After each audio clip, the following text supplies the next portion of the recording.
My first one for today, it's going to be in Luke 13:24, Pastor Steve.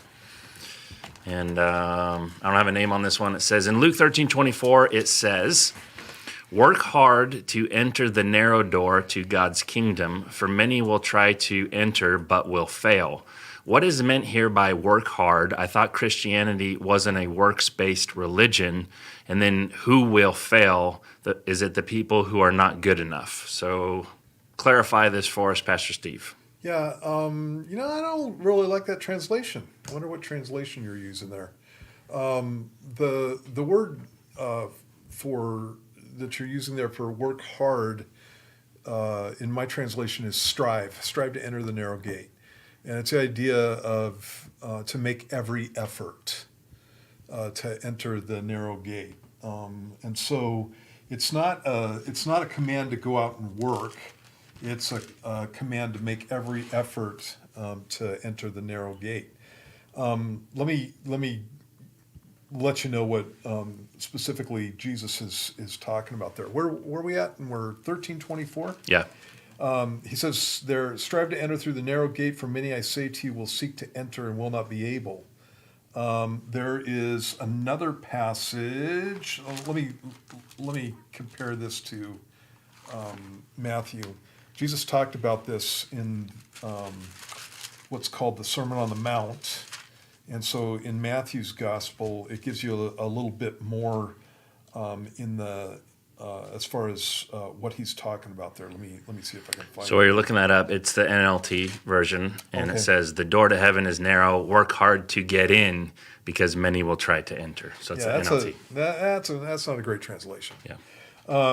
Here's what Jesus said in Matthew chapter 7. Enter by the narrow gate, for wide is the gate and broad is the way that leads to destruction, and there are many who go in by it, because narrow is the gate and difficult is the way which leads to life, and there are few who find it. Then he goes through and he talks about beware of false prophets and the fact that they bear bad fruit, and that we need to be people who bear good fruit.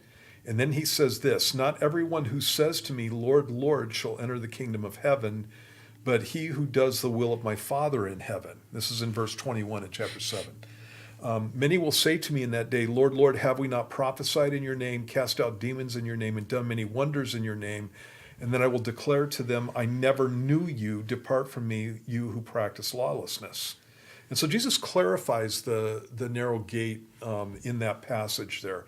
When you look at the things that these people who expect to get into heaven had done, it says that they had prophesied in Jesus' name, that they had cast out demons in his name, and that they had done many wonders in his name.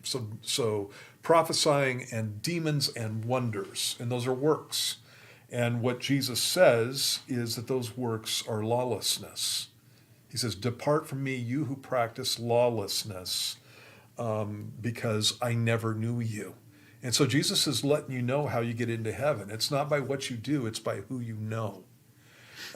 When Jesus is talking to us about the narrow gate or the narrow way, there's a way, this is out of the book of Proverbs, there's a way that seems right to a man, but the end thereof are the ways of death. And so, it's the idea that when you look at most religions, I can't say most, all of them, except for Christianity, all of them are a works trip. And so when you look at how everybody almost exclusively believes that they're going to get into heaven, whether they have a Christian background or not, they almost exclusively think that it's by being good. And that's the broad way that leads to destruction. It is against our nature to approach God not on the basis of our good works, but on the basis of what he's done, recognizing that we've failed as far as good works goes. And so that's what he's talking about there. There's a passage in the book of Hebrews, in Hebrews chapter 4. Let me get it for you here. I want to give you the exact address here. Hebrews chapter 4, it says, let us therefore, this is verse 11, let us therefore be diligent to enter that rest, lest anyone fall according to the same example of disobedience.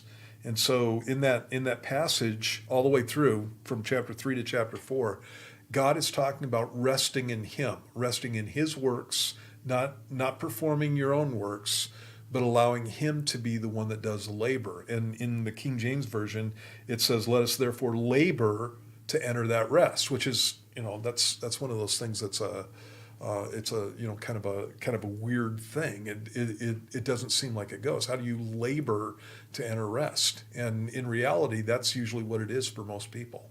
They have to stop themselves, stop the works trip, decide in their mind. That's where the diligence comes in here. Decide in their mind that they are not going to base the salvation that they have on what they have done, and recognize that it's a work that's been done by God. And so again, for me, I'm works oriented. It's like you give me something to do, and I want to go get it done, and I want to get it done better than him. And that's my, everything's a competition. And so you tell me that I have to rest, that is hard for me to do. That I have to just sit back and allow, specifically God to be the one that does the work in me. I don't want to do that. I've got better ideas, and I want to get it done on my own. And yet the Bible talks about the fact that it's the rest of God, it's the peace of God, it's the plan of God that gets us to heaven, and that there's nobody who's good enough to do it on their own. That's all that's talking about. So the classical passage, James, faith without works is dead. That was a confusing part for me, because I am also type A. It's like, show me the list, we'll get this done. Mm-hmm. And then you have all these passages that talk about you're supposed to be doing these things, right. But the spiritual way to do that, where you rest in the Lord, where the Holy Spirit is being the power that's doing it in your life, is a thing. And so that verse that I quoted, which is 19 of chapter 2 in the book of James, 2 verses before clarifies that, or help me understand that. It says, thus also faith by itself, if it does not have works, is dead. And the point is, works don't save you. They point to a real faith. Right. And it's the things that you're doing that marks you as a Christian, because Galatians 5, 1 Corinthians chapter 6, that lists the works of the flesh.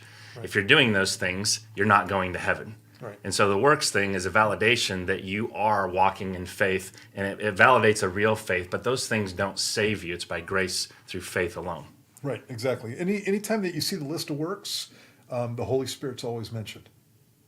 So in the passage in Galatians that you're talking about, it talks about, first it talks about walking in the Spirit and not in the flesh, and then he goes through and lists the works of the flesh, and then he goes through and lists the fruit of the Spirit. And that's usually how it's listed.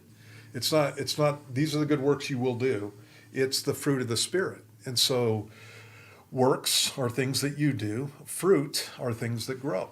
And so I always, I like peaches. I have a peach tree, and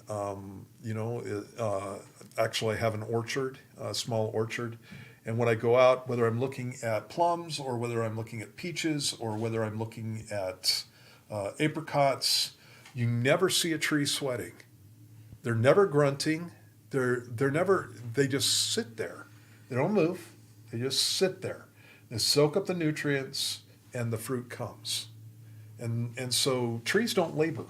Yeah. And that's where you get fruit. It's the same thing with vines, obviously. Grapevines don't labor.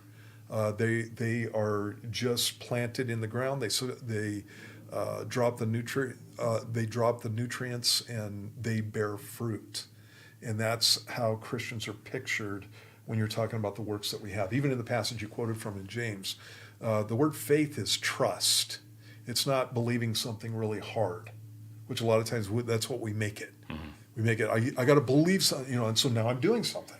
I'm believing something really hard, and therefore it will happen. And that is not what faith is in the Bible. Faith is just trust. And so if you're trusting, you have to be trusting in something or in someone. And the one that we trust in is the Lord. So John 15, I'm the vine, you're the branches, abide. Yep, abide. Okay. I mean, just don't move. Just stay rooted and grounded in him.